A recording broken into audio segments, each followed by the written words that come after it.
Right on the. He looks like he's probably right on the border. Ah, he's got me! Did he?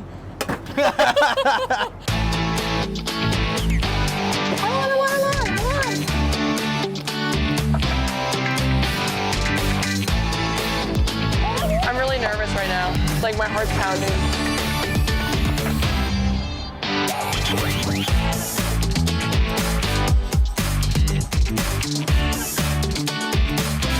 You're watching Barstool Outdoors, presented by the 2024 Toyota Tacoma. Good morning, it is 5 a.m. We have made it to Baltimore, Maryland. Today it's a fun day. We have a fun 24 hours here. I have been all around this July. I just got back from a bachelorette trip in the Ozarks, so I'm a little exhausted, I'm not gonna lie. But I'm geared up and hooked, so you know what that means. We are hitting the water today. It's gonna be exciting because I'm doing something that I've never done before. I reached out to my friend Luke McFadden, who is a fellow content creator, but also a full-time crab man. I always watch his videos. We chat back and forth sometimes. I'm like, oh my gosh, I wanna come do a video with you. So we're gonna come see the life of Luke on the water and film what crab life's all about. I know he posts a bunch of YouTube videos too, so go give him a follow because he's very interesting man. We're gonna hang out with him for the day, go grab some lunch, do a little crab boil. I'm gonna take some crabs home, and then we're gonna go to a seafood place. I believe it's called Jimmy's Seafood, which is his go-to. He also sells his crabs, so we'll get into the nitty-gritty of that. But welcome to Baltimore, Maryland, where we're gonna be on the water learning how to be a crab man, or I guess in my case, a crab woman. Here we go.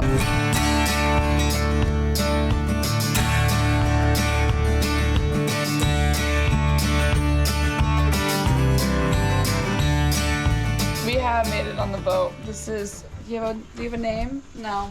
So we made it on the boat. We've already been chatting for about 20 minutes talking about all things crab. I have no idea about any of this. I'm from Illinois. We don't have anything like this, but we made it. I'm excited. I'm excited, you guys. You guys are here. It's awesome. We've been trying to put this together for a little while, so we're gonna get after it. Show you how to get some crabs and whatever else. And cook them. That's right. I'm kind of excited to eat them. From the boat to your throat. That's right. Boat to throat crab. Boat to throat.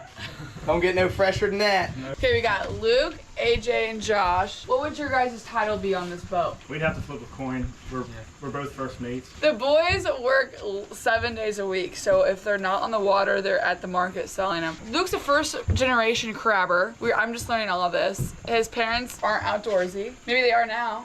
Not really. My dad, my biological father, he is a big outdoorsman. He got me into it when I was real young, but grew up with my mom and stepdad, and they don't even own a fishing rod. You know, they're not into the outdoors really at all.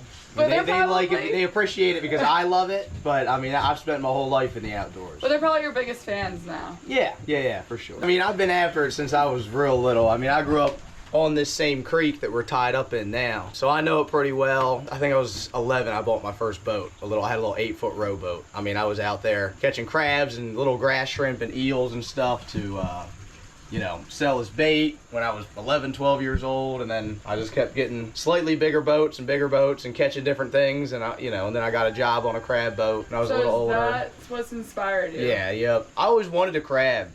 For some reason, and I was already out on the water catching anything that swam, and then I got a job with one of my parents' friends who was a crabber, and he kind of allowed me to be there, and then I ended up kind of started working with him and did that for a few years, and then when I was 18, I got a boat of my own and a license and went out and had a terrible time for about 5 or 6 years, and I went broke like a bunch of times, and it was misery. It was terrible, but too stupid to quit, so pushed through, and now we're here. I'm surprised you were like, okay, let me just be a charter captain. Yeah, well, I don't know. There's a lot of things about crabbing that I really like that you don't get charter fishing. Charter fishing, you're going out, you're booking trips with a bunch of people, you're going out to catch a couple fish, and it's great and all, but I don't know. I kind of like the industriousness of crabbing on a commercial scale. I like crab potting, and it's a totally different game, and you kind of get to just go out, and you're kind of left alone, and it's just kind of up to you. You can go out and do your work in the real world, and you see, bring in this many crabs, you're getting paid this much, and then you come back and sell them. It's just kind of,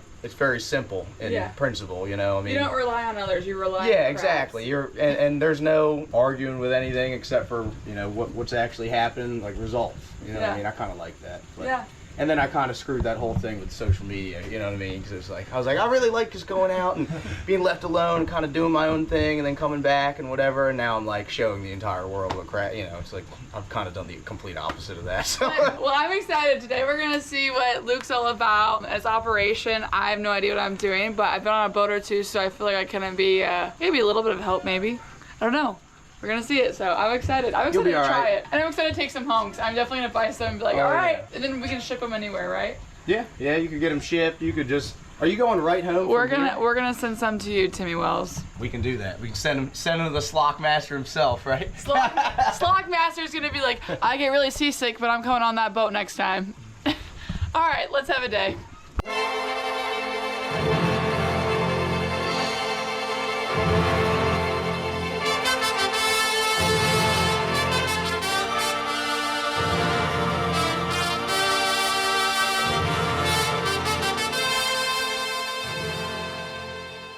Are you guys competing with like China?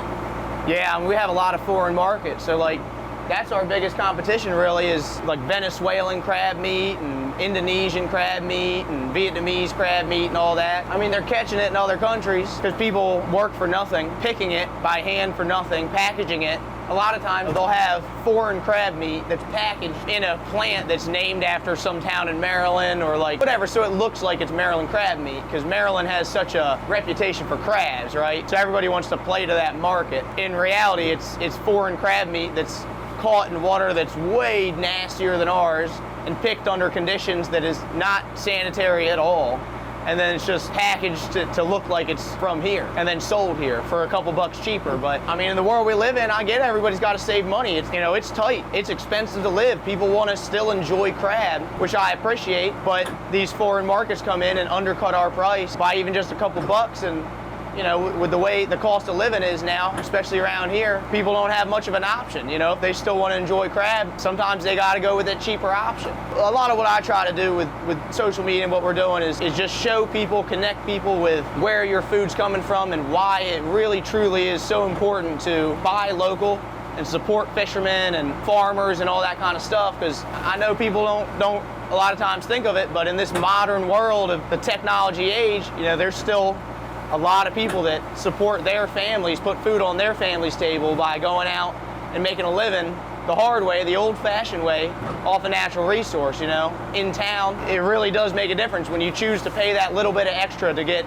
the higher quality seafood that's caught by a local guy in your community. You buy it right from him, you're keeping the money in his pocket. It's important that people remember that kind of stuff, you know. It gets lost in the sauce out here in this modern world, you know what I mean? So yeah, it's going to a good source, yeah, and it stays in within our economy too. Yeah. We're keeping the money in town here. Yeah. You know, there's still plenty of small businesses that depend on guys like us to get them product. You know, and it, like especially around here where we're surrounded by, you know, the Chesapeake Bay and the water and watermen and a beautiful, awesome, sustainable natural resource like crabs and oysters. You know, it's important that we keep the jobs going in town. Like, you know, we catch the crabs and I'm buying bait from a bait guy, you know what I mean? I got guys that help me on the boat, and then I take the crabs to places where people are employed to sell them, and restaurants where they get, you know, people are employed to serve them and whatever else. Like it really is important to keep the local economy going, you know what I mean? And buy from the people that are making a living here still in town, off of what is in town. It's just so easy to like see something somewhere and make a phone call and it's at your door. That stuff's got to come from somewhere, and people are very disconnected from that. In order to keep people engaged in that and supporting and whatever, you got to kind of bridge that gap, and I feel like you got to use social media to kind of build a personal connection with the consumer. You got to give them a face or whatever to be invested in, kind of like, yeah, this is where your food's coming from, this is what's harvesting, this is what it's doing, this is like the whole chain of events that's happening before and after. Yeah, because I mean industries like this, you know, are being quickly phased out because, like I said, people can get it from a foreign market a lot cheaper, and people don't care. There's so many people that want it, you know, it just kind of fills in. It's important for people out there to be aware that there is still people doing in industries like this that are shrinking and ultimately kind of getting phased out, because those are the kinds of people that are going to keep us around, you know? People are aware of us and care about the story. They're invested in my story. They're invested in the story of the Maryland Watermen. You know, hopefully it's going to encourage people to make the decisions when it comes to voting or whatever, to think of us and keep us around and realize how, if we go away, how it could affect you even, you know? Because everybody knows somebody here that's connected to the seafood industry, whether they're a waitress or they work at a grocery store, or they're a crab buyer, or they're a bait guy, or they're a waterman themselves. It's with all things hunting and fishing, know where your meat comes from, and in Luke's case, it's like a whole industry.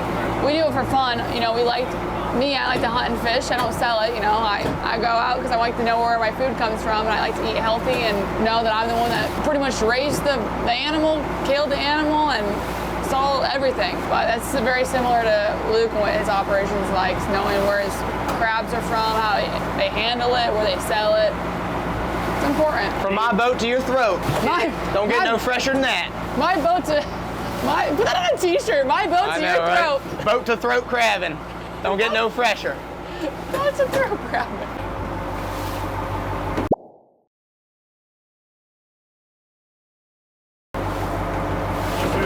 I forgot about that. So that's where that big ship hit. We haven't yet.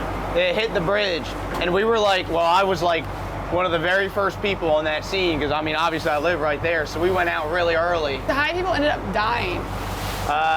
Yeah, I think it was like 6. It was some construction workers.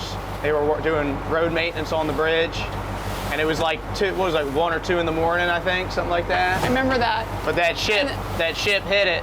I mean, it was right there. We've been staring at that bridge our whole life. I mean, we use that bridge every day. Now you either got to drive up and around and through Baltimore City, which is a massive pain, because now you have everybody that used to take the bridge has to go through the tunnel, or you got to go all the way around the city. So like, you know, I mean, we used to drive at bridge 15 minutes from the house, and I used to go over there to get crabbing supplies. I had markets over there. I mean, there was a marina over there I used a lot, and it used to take 30 minutes to get there, and now it takes, you know, an hour, because you got to go around. To shed some light on how crucial that bridge was to us, the state is divided. We have the western shore and the eastern shore.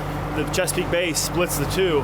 That bridge we bypass entire Baltimore City with, but now that it's gone, we actually have to go through the city between 895 tunnel and 95. It's made life absolutely horrible for us. It's another hour-and-a-half commute out of door a day every day. That ship was stuck there for like months, right? Months. Oh yeah, months. I think it was actually 2 months total. 80-some days they were working on it, if I'm not. It was a foreign boat, right? Yeah, it was from Ukraine.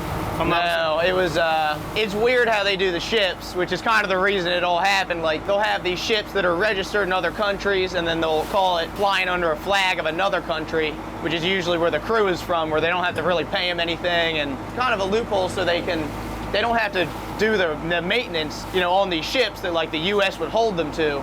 So we have, I mean, people think those big container ships are like state-of-the-art, modern pieces of technology.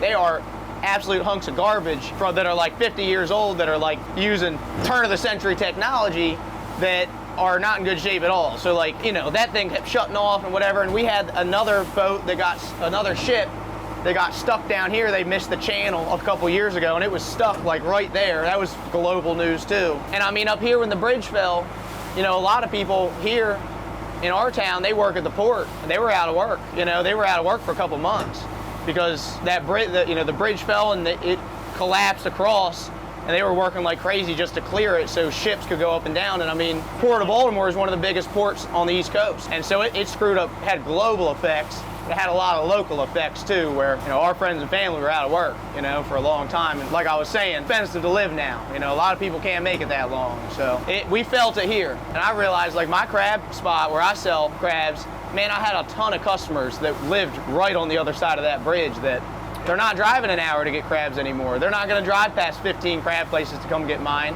which I understand. You know, it used to be 15 minutes, now it's an hour. That's wild. I completely forgot about that. I remember when it hit, I was just like mind blown.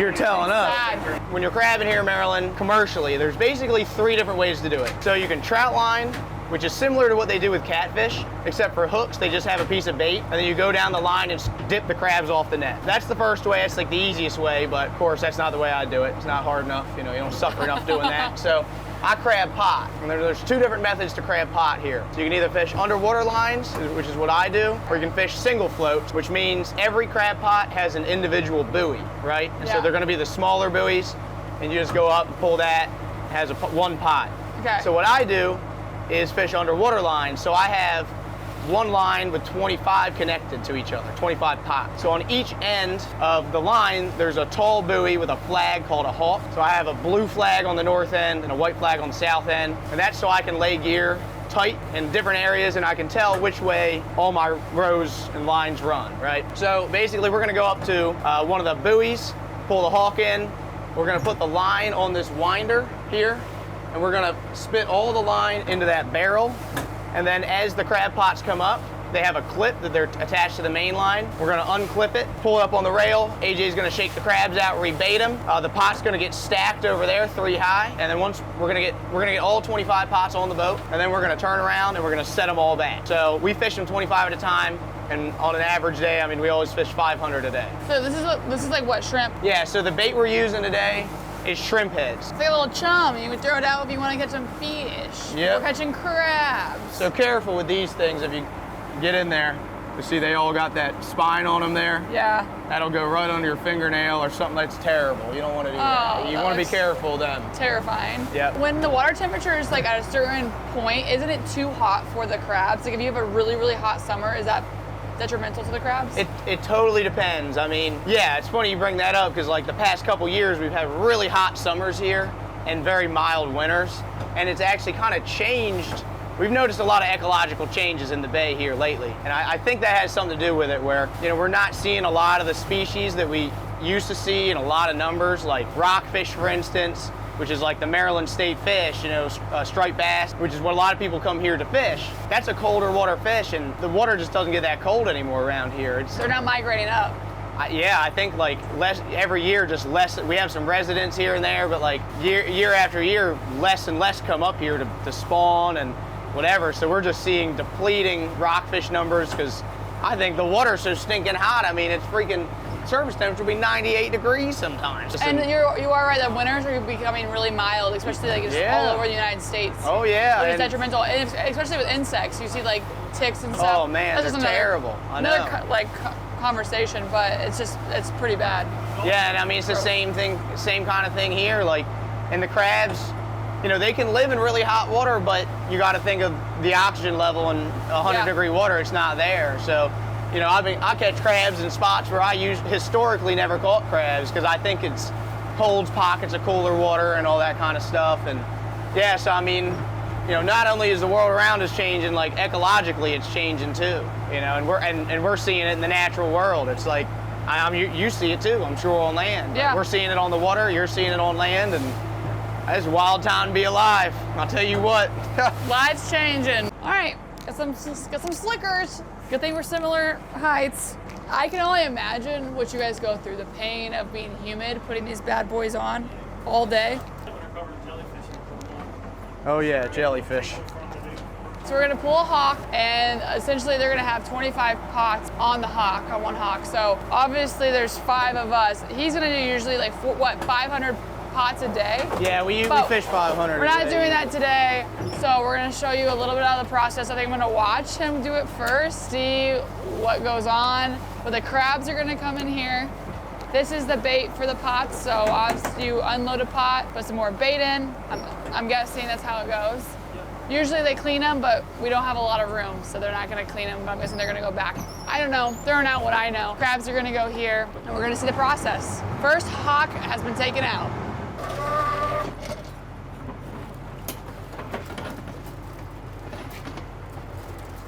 So, we got a couple crabs right here. This is what we're looking for. That's a nice, pretty, beautiful dark crab, black crab. That's a good market size, number 1, we call that, which is the larger crabs. Probably a 6-inch crab right there, nothing wrong with that thing.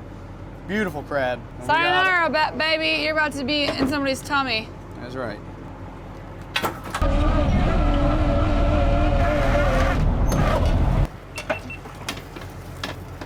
Couple fish, couple crabs. Those guys are having a bad day. Okay, they don't pinch you. They do? They do? Yeah, they pinch. Oh. Because I didn't just put my hand in there. I was about to pick one up. Yeah, I would. They hurt.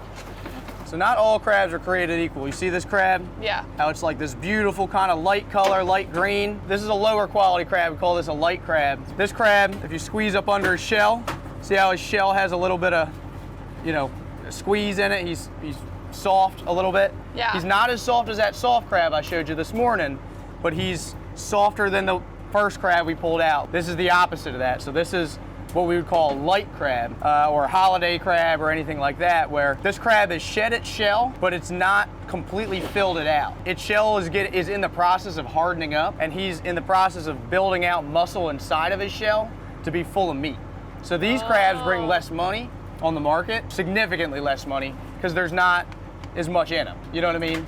So a lot of times we'll throw these back. If I have market for them, I will keep them. If you throw this crab back and you let him get hard, the quality goes up. He's worth 4 times as much as he is right now.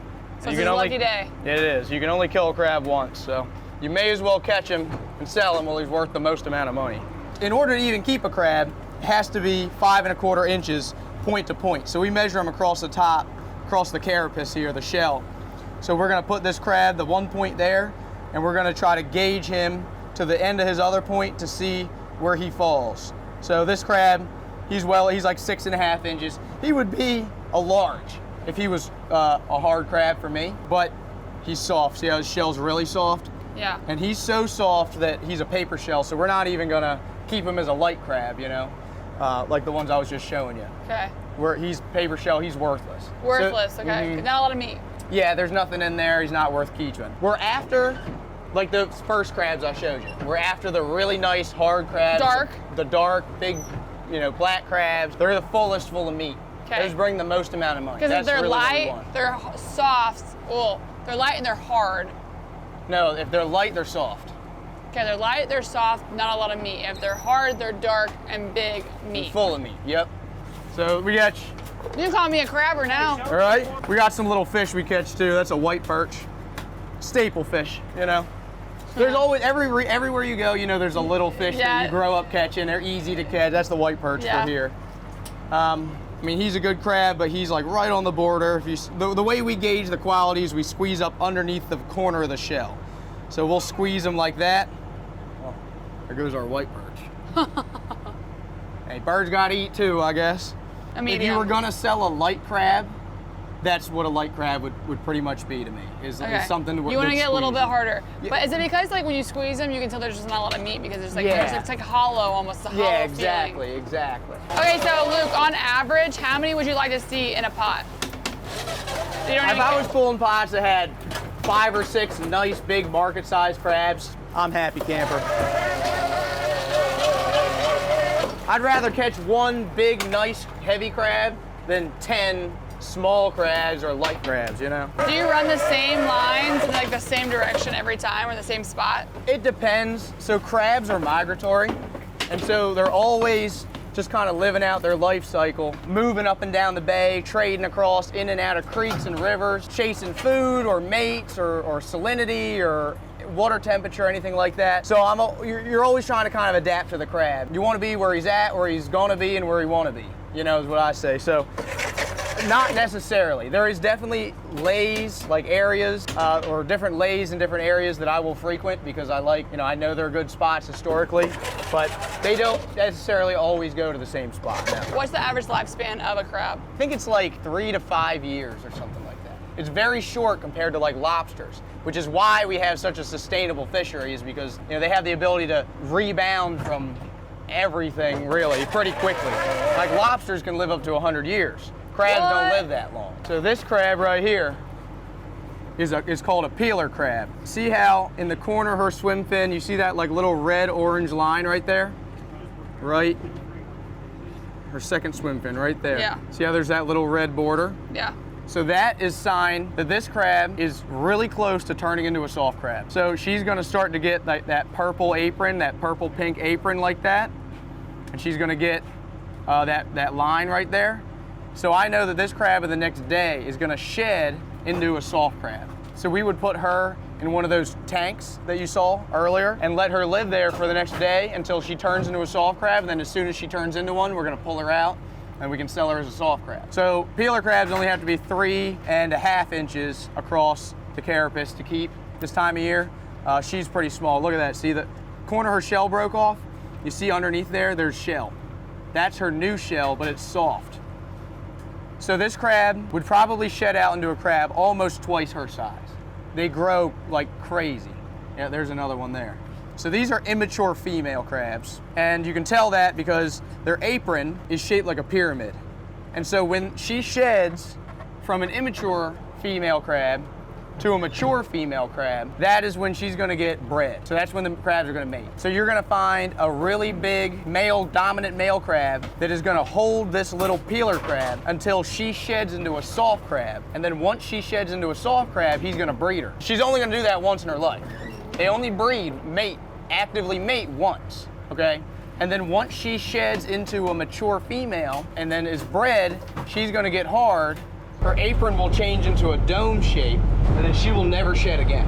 And she'll carry everything around in her, to fertilize the eggs the rest of her life, and she'll sponge up is what we call it. So crabs, basically their eggs will look like this big orange like softball under their apron, and it's called a sponge crab, and those are like 2 to 8 million eggs on the bottom. So she'll carry those eggs around until they turn into larvae, and then they'll fall off of her, and then they'll start, that's what I was saying, they'll shed like 20 times a week, like in a month or something like that, until they get bigger and bigger and bigger, until they can kind of defend themselves and whatever else. They have a really interesting life cycle. As watermen, we need to learn how to adapt and respect their life cycles so that we still have crabs to catch the next year, but also figure out a way that we can make money on them at every stage of their life as well. While also giving them opportunity to do their thing, reproduce, and be there for the next year, keep it sustainable.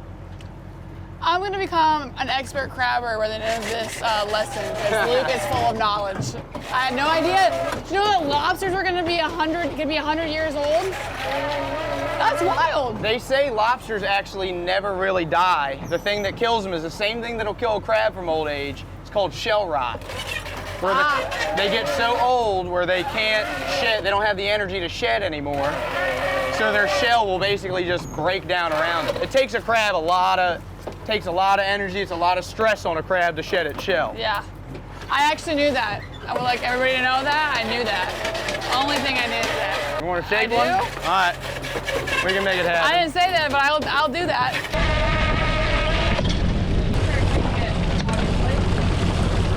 When the pot comes up, you're gonna take this lead with a clip, stick it on top, because the door's gonna hold that up there for you.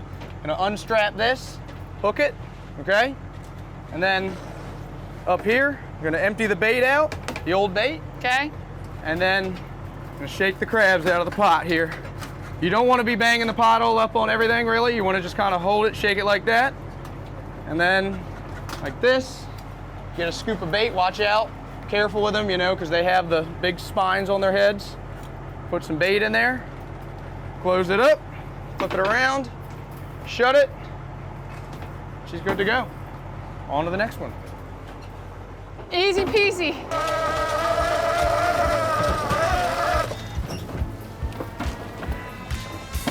All right. Do this first? No. Yep. Yeah? Okay. This first. And I gotta clip it this way. Yep. And then I gotta turn it this way. Yep. And then I gotta go like this. Yep. Shake the bait out. Bait's out. Do I put it back? Got it. Oh, wait, no, I gotta leave clean it that out. open. Oh, Oh, he crawl out himself? easy peasy. Look at that. Turn it this way. Okay. You just scared him out of the pot. I'm not as quick. Do that. Like that. Oh, where's my mouth? Now what? Okay, flip her over. Close it. Good to go. I'm a natural. Already opened the top and the bottom for you on that one. Oh, Cheated you a little bit, my bad. that's fine. I need all the help I can get. Sayonara, buddy. Oh, wait. This.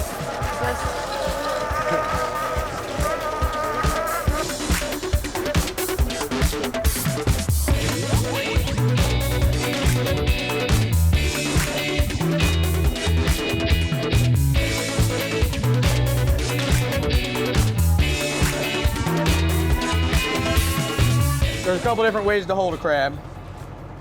You can grab him by the claws like that, but I mean, you got to be a little bold to do that. I wouldn't suggest like your average guy go try to do that because you're liable to get bit. So the best way to hold a crab is to grab him by the base of the back swim fin. So he's got 2 swim fins here. Okay. You're gonna grab him right where it meets his body. Okay. Like this. I usually pinch him between my finger and thumb. And you don't want to grab him up here or like that because he'll reach down and get you. You want to grab him right by the base, just like that. And he can't get you.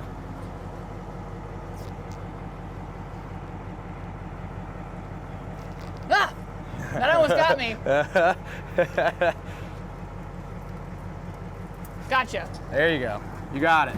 Look, it's a chain of events. It is. So remember how I was telling you about the peelers and all that kind of stuff? Yeah. So this is a peeler that's big enough that we can keep. And we can tell again because she's got that red line on that swim fin. Yeah. She's got that bottom. She's starting to turn pink and purple. This is a mature female crab. Her apron's gonna change shape from that pyramid to this dome, and then she'll be this is a mature female crab. She'll never shed again, and she'll never get any bigger than that. And then this is the male because he doesn't have painted fingernails and because you don't have a dome. I'm learning today, guys. Crab 101 with Luke. So that's a peeler crab, so we'll take her back. She's legal to keep. We'll take her back and we'll put her in Do you feel for the sides? well, not with her, because she's a peeler crab.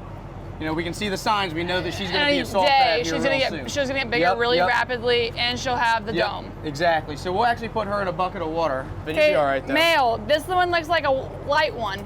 He's really squishy. Yep, so you can throw him overboard. How do I get him off the other ones? Well, that's half the battle there. It's like a party. All right. Usually if you hang them, they'll be fine, but you try hanging them up from other crabs. Let that one go. Try hanging them from this one, see if we'll let go a little bit. There we go. All right, see This ya. one, Light. squishy. Squishy. We'll catch him next week. This one looks like a little pretty. I don't really know. Yeah, he's right on the board. He looks like he's probably right on the board of that. Ah, he's got me! Did he? I thought it was your finger for a second. No. Ah! The lighter the crab, the softer they pinch. Yeah. The ones you really don't want to get bit by. That one Or looks like a mean one. Yeah, he's soft, he's light, he ain't nothing really. This one here, see how he's feisty, he's spitting at you and stuff. Oh, he's spitting. Yeah. I thought he was peeing. Yeah, he is, kind of out of his face there. You'll have that on them big jobs, you know what I mean? It happens. You'll know it if you get bit by him. You probably don't want to do all that, but... Oh, see there, you cheated. That was just your glove. I see what you were doing. I knew what you were doing there. Good I'm not that crab. stupid. I'm not one of those good ones on Say, the boat. I'm dumb, but I ain't stupid, right? Yeah. I'm done. We do got tongs if you want tongs. No, I'm not gonna look like a wussy. Get over here. You got it. You're a natural. All right, this one looks like.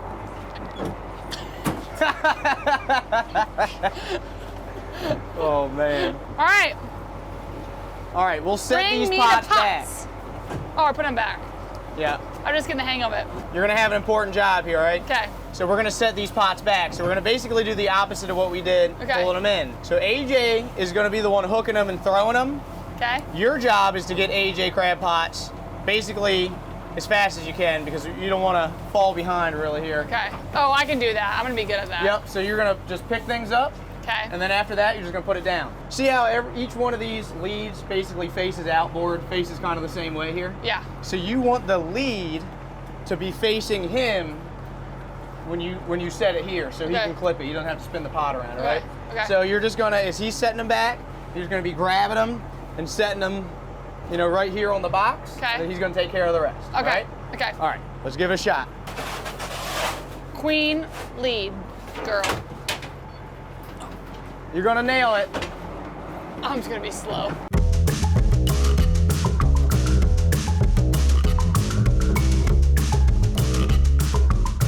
Sorry, Dave, can't resign my contract. Become a full-time crabber on the Chesapeake.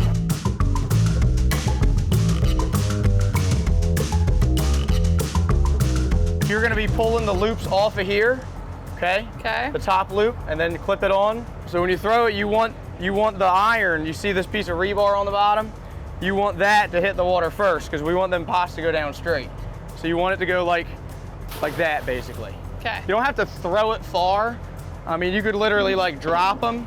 They just gotta be like, you know, on the iron. Okay. Like that. I'll tell you when to throw them. So I'll say, all right, you know, like, because they have to be spaced a certain amount apart. Okay. You've done pretty well, actually. You picked up quick. I think you'll be just fine. You'll do it. You'll be all right. All right. Go? Yep.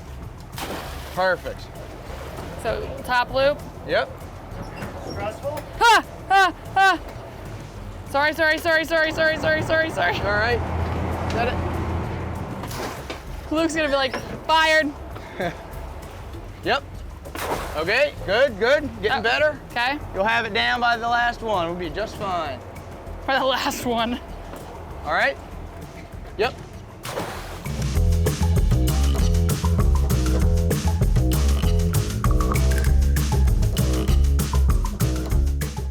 Coming up. That means the second to last pot. Second to last pot. All right. Last Last pot. pot. All right. How'd that go? You did it. It was going from bad to better. Oh yeah, no, you did great. It was totally good. Bad to better. It wasn't even bad. I've seen people do a lot worse. That's Okay, for sure. that makes me feel a little bit better. Yeah. So I've learned the anatomy of a crab. I've learned that there's pots. I learned about the direction of the pots, so where he sets them up, either north or south, and the different colors of the flags. And now I didn't really do much. I just helped put them out as in I just grabbed the pots, put them down. Like a little pace, good pace. It's fun though. It's fun to see and experience a different way of life out here than what I've ever seen, and it's pretty cool. You see where where the crabs are from, American made. I'm wearing my hook gear. I'm always hooked up. That's how you can tell. You see me in my hook gear, you're like, oh, she's definitely going on the water somewhere. I have my Hook SPF long sleeve. I feel like I wear this a lot, but it's my go-to. I love the colors. I like the pattern. Gray is a great color, and it's got a hood. And then I'm wearing my women's Hook shorts and my go-to boot. You can use my code at Hook Sydnie15 for 15% off. Go snag you some clothes. That's for men and women, all apparel, everything there. Go grab you some and hit the water like me.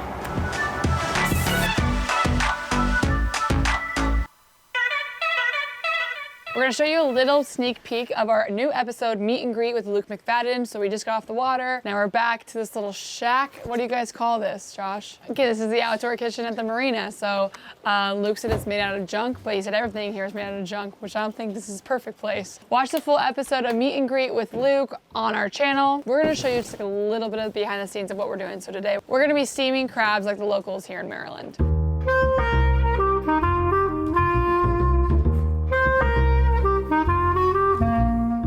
Without this, we'd be committing a atrocious crime, a cardinal sin, really, because we'd be boiling the crabs. We just don't do that here, so.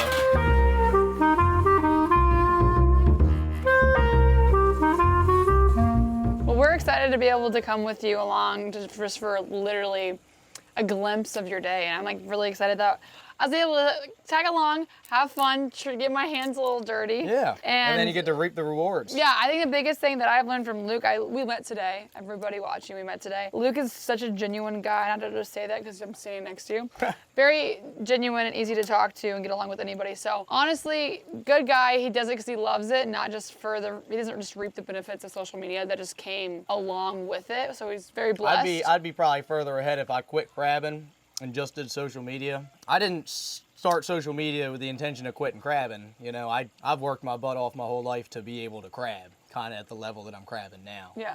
So now I feel like I'm just getting going, you know what I mean? Yeah. So, I'm doing a lot now with trying to keep, doing both and figure out how they live together and how they can both scale and grow together. But I don't think you'll ever catch me quitting crabbing. I'd rather go crabbing than make YouTube videos. I mean, I know the internet doesn't want to hear that, but I would rather crab. I'm a crabber first. Yeah, so if you want to get some of these crabs for yourself, I have basically a crab stand at 7333 East Furnace Branch Road in Glen Burnie, Maryland. We are open Saturdays and Sundays, 11 a.m. to 3 p.m. You can find more information on prices and availability on the Facebook page. It's Bodkin Point Seafood, FV Southern Girl. Also, you can get these crabs shipped anywhere in the country. You can find the links for all that kind of stuff, ordering in the bios of all my socials. You can place an order for whatever crabs you want. They're coming off of my actual boat. You can get them steamed just like this and overnight or 2-day shipped to your house. But if you don't want to pick the crabs, I also have a line of crab cakes that are my mom's recipe that we have made and frozen that you can also get those shipped right to your door. And we also have blue crab clusters, which are like crab halves that we're going to have some of those at Jimmy's. Oh, nice. That are a little less intimidating. They don't have eyeballs, you know, there's no top shells, all this kind of stuff. And they're a little easier, cheaper to ship, and a little more affordable. And you can do those whatever way you want. You know, you can cook them in pasta or make all kinds of different dishes. But all that kind of stuff you can find through the links in my social. And I mean, if you're looking to support local fishermen, it's a great way to do it because that's what we're doing. We're catching them here and we're eating them here. And you can enjoy them anywhere in the U.S. Okay, my first ever, I'm gonna say crawfish boil. My first ever crab steam. Crab feast really is what we'd call it. Yeah, what'd you say, boat to mouth? Boat to throat.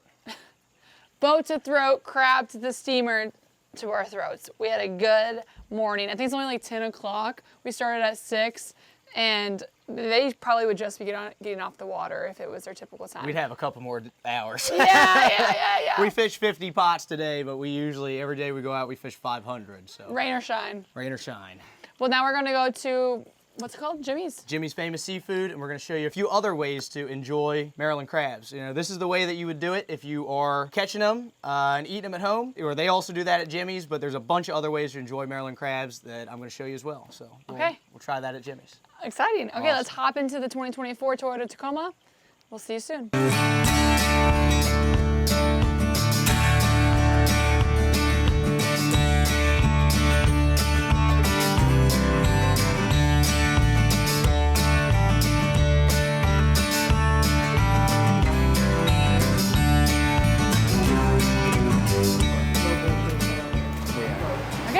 Hello. How you doing? We made it. We got the crabs. Yep, we got them here. We're gonna package some up ready. You can take them home with you. We got some other stuff, some soft crabs. Chef Charlie's gonna cook up. We got some crab clusters and crab cakes and whatever else. Show you how crabs get turned into all the things people eat. You're the man of the hour then.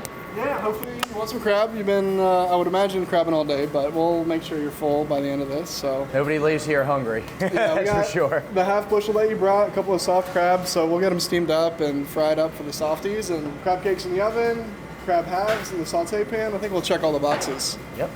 Okay, let's see it.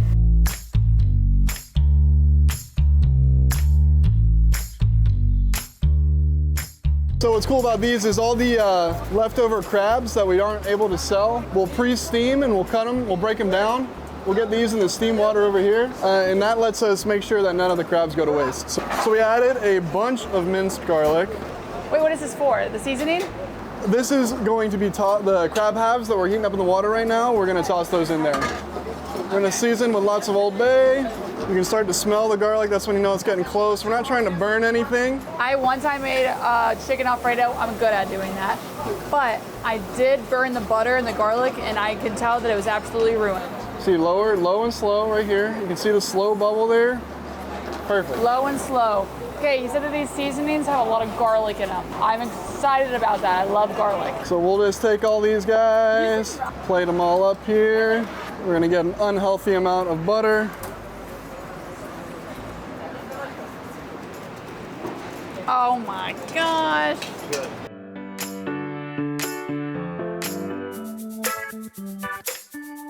We have the soft crabs that y'all brought in. So we have a little seasoned buttermilk here with a little egg. We're just gonna give these boys and girls, I guess y'all brought me one male, one female, so we'll give it a little wash in here. And then I'm just gonna go straight in the fryer from there.